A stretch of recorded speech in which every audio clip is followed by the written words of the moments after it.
Nagsimula ang pelikula, sa isang tattoo shop na pag-aari ng isang matandang lalaki. Nagtatrabaho siya para sa isang gangster na ang isa sa mga miyembro ay nagdala ng isang envelope na puno ng itim na buhangin. Hindi alam ng mga gangster kung ano ang ibig sabihin nito, ngunit ang matanda ay natigilan sa labis na pagkagulat. Ipinahayag niya ang itim na buhangin ay nagpapahiwatig ng pagdating ng walang awa at kinatatakutang ninja sa mundo. Matagal na niyang nakaharap ang mga ito at meron ng karanasan kung gaano sila kapanganib. Nang tinawag siyang duwag ng mga gangster ay ipinakita niya sa kanila ang isang malaking peklat sa kanyang dibdib na sanhi ng pag-atake ng mga ninja, at ipinanganak siya na nasa kanang bahagi ang kanyang puso na siyang tanging dahilan kung bakit pa rin siya nabubuhay hanggang sa ngayon. Sa pagkabigla ng lahat, biglang nahiwa ang ulo ng isang lalaki at kumalat ang dugo sa buong silid, pagkatapos biglang may nahulog na wire mula sa kisame at hanila pataas ang isa pang gangster. Nang itinapon siya pabalik ay mga piraso na lang ng kanyang bituka ang nakarating sa sahig, nanatiling nakatago ang mga ninja sa dilim at sabay-sabay na hiniwa ang katawan ng mga tao na lumikha ng isang madugong labanan. Nang mapatay na ang lahat, makikita ang mga ninja na lumabas sa madilim na sulok ng silid, pagkatapos ipinakilala sa atin ang Ozuno Clan ng Japan. Isa itong mga ninja na pinamumunuan ng malupit na si Lord Ozuno. Kumukolekta ang clan ng mga bata mula sa buong mundo at pinapadaan sila sa isang malupit na pagsasanay upang maging ultimate ninja assassin. Sikat ang clan nila sa mga world leaders at ang sinumang makapagbibigay ng 100 libra ng ginto sa angkan ay maaaring umarkila sa kanilang mga assassin at tiyakin ang pagkamatay ng taong gusto nilang puntiryahin. Ang Ozuno Clan ay nagtatrabaho ng palihim sa loob ng higit sa 100 taon at nasa likod ng pagkamatay ng Pangulo ng Russia ang Prime Minister ng Japan at marami pang ibang mga kilalang personalidad. Sa isa sa mga sesyon ipinakilala ni Lord Ozuno sa ibang miyembro ng grupo ang isang bagong bata na nagngangalang Raizu. Iniwan siya ng kanyang mga magulang at dinala sa clan ng pinuno. May nagsasabi kay Ozuno na si Zairu ang magiging pinuno ng angkan kapag namatay na siya. Dahil sa mga expectation mas mahigpit ang pagsasanay para kay Raizu, nang 10 taong gulang na siya meron na siyang mga peklat sa buong katawan dahil sa mga parusang natatanggap niya sa tuwing nagkakamali siya. Ang isa sa mga mahalagang katangian na dapat taglayin ng isang ninja ay ang kanyang kakayahang manatiling nakatago sa dilim. Pinalakad si Raizu sa isang marupok na sahig na gawa sa kahoy, ngunit ang isang tunog ay nagresulta sa paghiwa ng kanyang mga paa ng isang blade. Sa gabi, halos hindi makatulog ang bata dahil sa sobrang sakit, pagkatapos nasaksihan niya ang kabaitan sa unang pagkakataon sa kanyang buhay na ang isang batang babae ay naglagay ng gamot sa kanyang mga sugat. Ang pangalan niya ay Kiriko, at siya ay kapwa ninja na nagsasanay. Tinuruan ang mga bata na huwag magkaroon ng anumang uri ng emosyon, ngunit iba si Kiriko, hindi siya naniniwala sa karahasan at pagpatay na sinusuportahan ng angkan. Mabilis na lumipas ang panahon at magkasamang lumaki sina Kiriko at Raizu na halos hindi nag-uusap. Si Raizu ang naging pinakamagaling na ninja na sinanay ni Ozuno, gayunpaman, sa isang laban sa kanyang senior na si Takeshi, natalo siya dahil sa isang maruming taktik ng kalaban. Pinayagan ito ng master at sa halip ay sinisisi si Raizu sa pagiging mahina, gumamit siya ng finger pushang teknik kay Raizu na naging sanhi upang mamilipit sa sakit ang ating bida.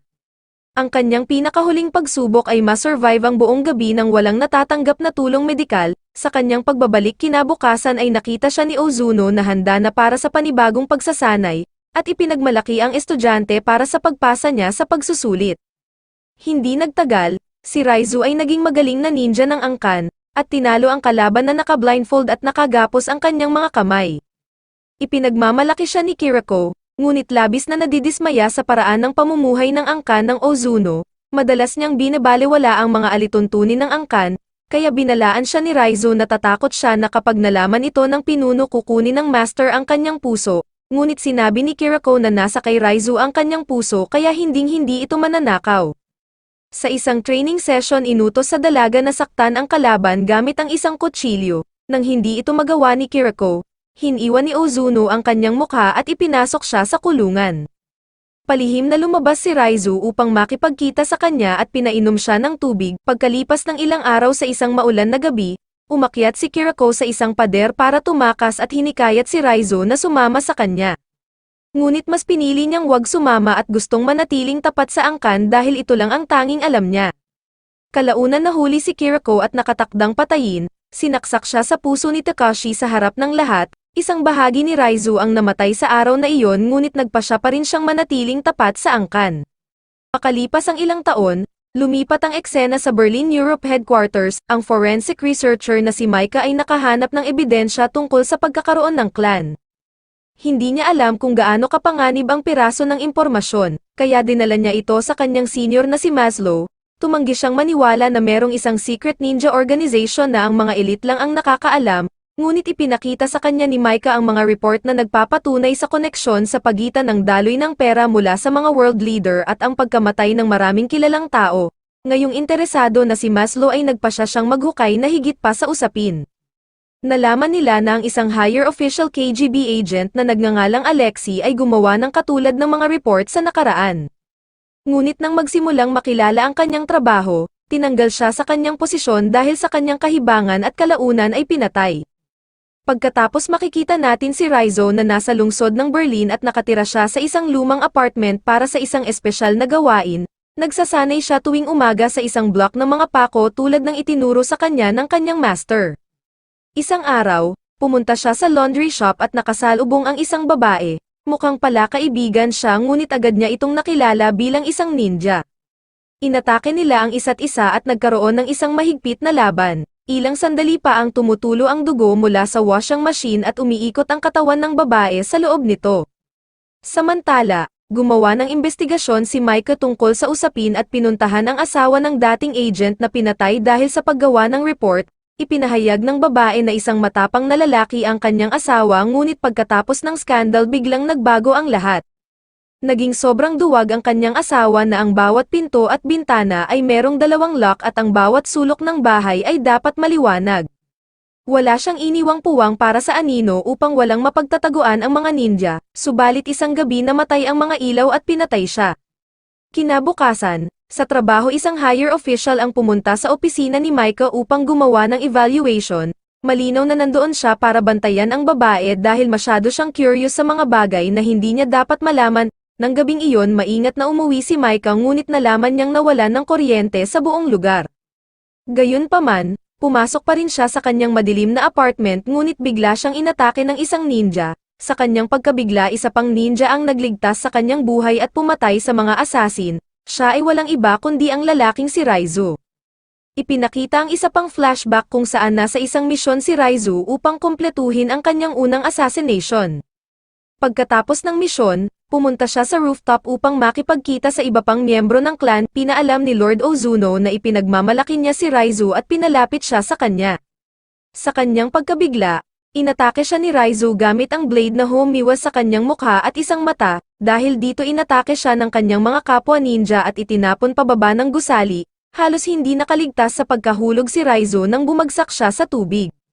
Nang siya'y makarecover, nagtrabaho na siya laban sa Ozuno clan, namagitan siya sa lahat ng mga pagtatangkang assassination ni Ozuno at iniligtas ang buhay ni Micah sa parehong dahilan. Nagmaneho sila papunta sa isang hotel at nagpalit ng damit, dahil gumagamit ang mga ito ng special smelling technique upang mahanap sila. Kasunod nito, tinawagan niya si Maslow at sinabing kasama niya si Raizu ngunit inutusan si Maslow na hulihin si Raizu sa sandaling makita niya ito. Alam niyang hindi si Raizu ang kanilang pangunahing kalaban ngunit kailangan niyang sundin ang utos para sa kanyang sariling buhay. Kaya naman, nang makita ang tatlo upang pag-usapan ang susunod na hakbang sa plano, pinaligiran si Raizu ng mga pulis at inaresto siya. Dinala siya sa isang hideout at ikinadina sa isang kulungan. Nalaman ni Micah na inaresto siya ni Maslow dahil lang sa isang utos ngunit tumanggi siyang pakawalan si Raizu dahil alam niyang ligtas siya sa kulungan. Kinagabihan, pumunta si Micah kay Raizu at pinainom siya ng tubig. Sinamantala ni Raizu ang pagkakataon para ipaalam na anumang segundo ay darating na ang mga assassin. Sinubukang balaan ni Micah si Maslow ngunit huli na ang lahat.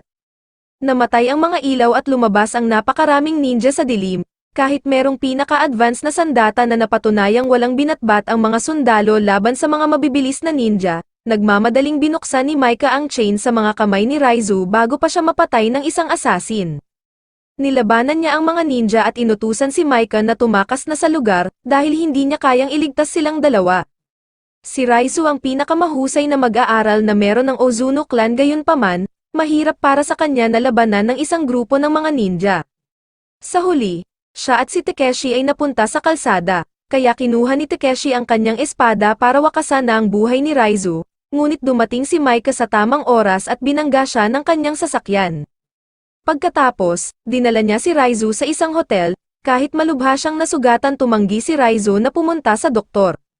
Umupo si Maika sa tabi ng lalaki upang humingi ng paumanhin, dahil wala siyang naitulong at nagpasalamat para sa pagligtas niya ng kanyang buhay. Pagkatapos nito, kinuha niya ang isang tracking device na nagsasabi kay Maslow ng kanilang lokasyon, ngunit bago pa dumating ang mga pulis, bigla na lang lumitaw ang mga asasin at dinukot si Raizu. Pagdating ng mga pulis si Maika na lamang ang nakita nila na nakaupo sa isang sofa. Sinabi niya sa kanila na dinukot si Raizu 10 minuto na ang nakakalipas, nang makabalik sa base ng angkan, iniharap si Raizu kay Lord Ozuno, binigyan siya ng matanda ng huling pagkakataon para humingi ng tawad, ngunit tumanggi si Raizu. Galit na galit si Ozuno dahil naniwala siya dati kay Raizu at inakalang siya ang papalit sa kanyang pwesto bilang master ng clan. Itinali niya si Raizu sa parehong lugar kung saan pinatay si Kiriko, pagkatapos tinatamaan si Raizu gamit ang finger pushing technique ng 3 beses. Habang ang karamihan sa mga tao ay namatay ng tinamaan ng teknik na ito, si Raizu ay nagsuka lang ng dugo, kasabay nito isinuka niya din ang isang tracking device. Bago pa ito makita ng mga ninja, si Maika kasama ang isang buong puwersa ng pulisya ay pumasok na sa lugar at nagdulot ng kaguluhan. Maraming ninja ang napatay gamit ang mga pampasabog, kaya ang pagtago sa dilim at anino ay hindi nagagana. Sa gitna ng labanan nakaharap ni Raizu ang senior na si Takeshi at kanyang mga tauhan. Kahit hindi patas ang laban ay napatay niya ang lahat ng mga ninja at hinintay na aatake si Takeshi. Naglaban ang dalawa gamit ang kanilang buong lakas, at si Raizu ang nanalo sa huli. Ngayon, ang tanging taong dapat harapin ni Raizu ay ang kanyang dating master na si Ozuno.